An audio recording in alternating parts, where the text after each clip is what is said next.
श्री परमात्मने नमः।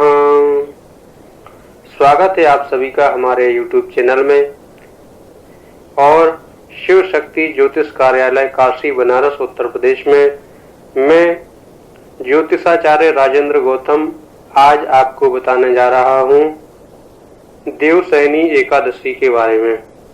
देवशयनी एकादशी कब होती है, इसका क्या महत्व होता है और इसकी सभी जानकारी इस वीडियो के माध्यम से अभी हम आपको बताएंगे। देवशयनी एकादशी को आषाढ़ी एकादशी भी कहा जाता है और यह आषाढ़ी एकादशी 2020 में कब पड़ रही है, किस तारीख को पड़ रही है, तो आइए जानते हैं कि 2020 में आषाढ़ी एकादशी कब है व आषाढ़ी एकादशी 2020 की तारीख व मुहूर्त। एकादशी चंद्र मास में आने वाली 11वीं तिथि होती है। हर चंद्र मास में 2 एकादशी होती हैं, एक शुक्ल पक्ष की एकादशी और एक कृष्ण पक्ष की एकादशी। यह तिथि भगवान विष्णु को समर्पित है। आषाढ़ माह में शुक्ल पक्ष की एकादशी को आषाढ़ी एकादशी कहते हैं। इसे देवशयनी एकादशी, हरिशयनी एकादशी, पद्मनाभा एकादशी आदि नाम से भी जाना जाता है। अंग्रेजी कैलेंडर के अनुसार आषाढ़ी एकादशी जून या जुलाई के महीने में आती है, लेकिन इस वर्ष जून में ही और जुलाई के मतलब बीच में ही है, 1 तारीख को। और यह भगवान विष्णु का शयन काल होता है।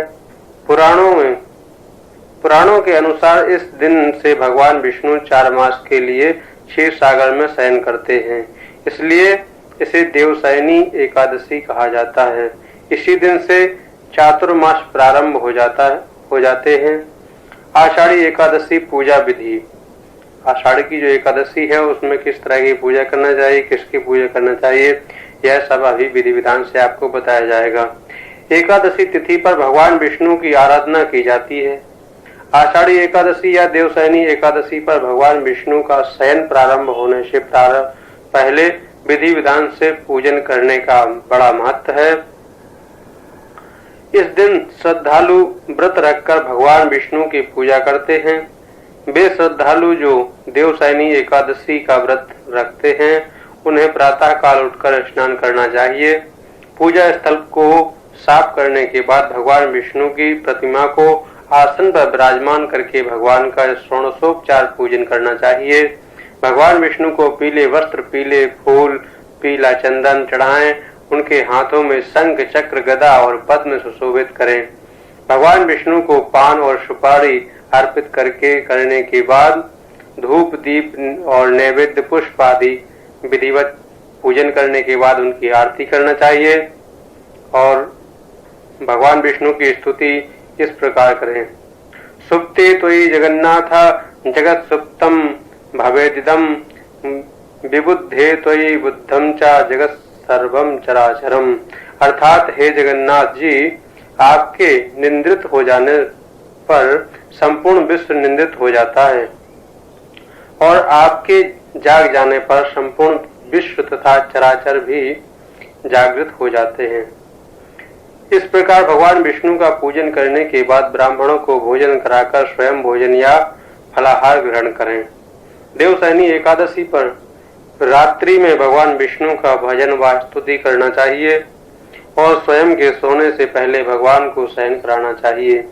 आषाढ़ी एकादशी का महत्व और चातुर्मास की महत्व अभी हम आपको बताएंगे। आषाढ़ी एकादशी या देवशयनी एकादशी भगवान विष्णु का शयन काल होता है। इसी दिन से चौमासे का प्रारंभ हो जाता है, आरंभ माना जाता है, क्योंकि भगवान विष्णु 4 मास के लिए निद्रा में रहते हैं। इसलिए इस समय में विवाह समेत कई शुभ कार्य वर्जित माने गए हैं।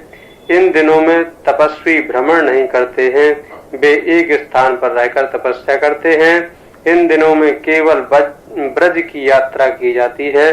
ब्रज यानी वृंदावन की यात्रा की जा सकती है, क्योंकि इन 4 महीनों में पृथ्वी के समस्त तीर्थ ब्रज में आकर निवास करते हैं।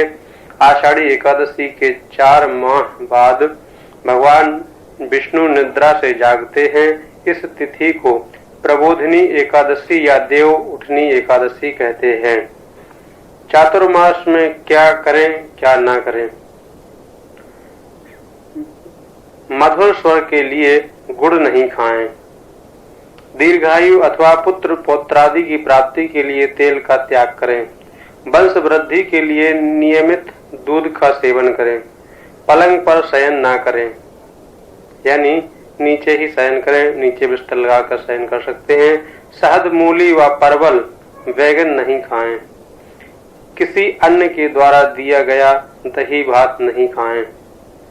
आषाढ़ी एकादशी व पौराणिक महत्व। सतयुग में मानधाता नामक एक चक्रवर्ती सम्राट राज्य करते थे। उनके राज्य में प्रजा बहुत सुख और आनंद से रहती थी। एक समय राज्य में लगातार 3 वर्ष तक बारिश नहीं होने से भयंकर अकाल पड़ा। प्रजा व्याकुल हो गई और चारों ओर हाहाकार मच गया। प्रजा की दयनीय स्थिति देखकर राजा समाधान खोजने के लिए जंगल की ओर निकल पड़े। इस दौरान विचरण करते हुए राजा मानधाता अंगिरा ऋषि के आश्रम पहुंचे। राजा की बातें सुनकर अंगिरा ऋषि ने कहा कि आप राज्य में जाकर देवशयनी एकादशी का व्रत रखो। इस व्रत के प्रभाव से राज्य में अवश्य ही वर्षा होगी। अंगिरा ऋषि की बात मानकर राजा मानधाता राज्य में वापस लौट आए। राजा ने विधि विधान से देवशयनी एकादशी का व्रत किया। इसके प्रभाव से अच्छी वर्षा हुई और पूरा राज्य धन धान्य से परिपूर्ण हो गया। पुराणों में आषाढ़ी एकादशी का विशेष महत्व मिलता है। मान्यता है कि इस दिन भगवान विष्णु की पूजा और व्रत करने से समस्त मनोकामनाएं पूर्ण होती हैं और भगवान प्रसन्न होते हैं। हम आशा करते हैं कि आषाढ़ी एकादशी पर हमारा यह वीडियो आपको अच्छा लगा होगा, पसंद आया हो। जगत पिता भगवान विष्णु आपकी सभी मनोकामनाओं को पूर्ण करें और हम इस तरह का भगवान से प्रार्थना करते हैं कि सर्वे भवन्तु सुखिनः, सर्वे सन्तु निरामया, सर्वे भद्राणि पश्यन्तु मा कश्चित् दुःख भाग् भवेत्। इसी प्रकार इसी मनोकामना को लेकर हम भगवान विष्णु से प्रार्थना करते हैं। और ये जो 2020 में देवशयनी एकादशी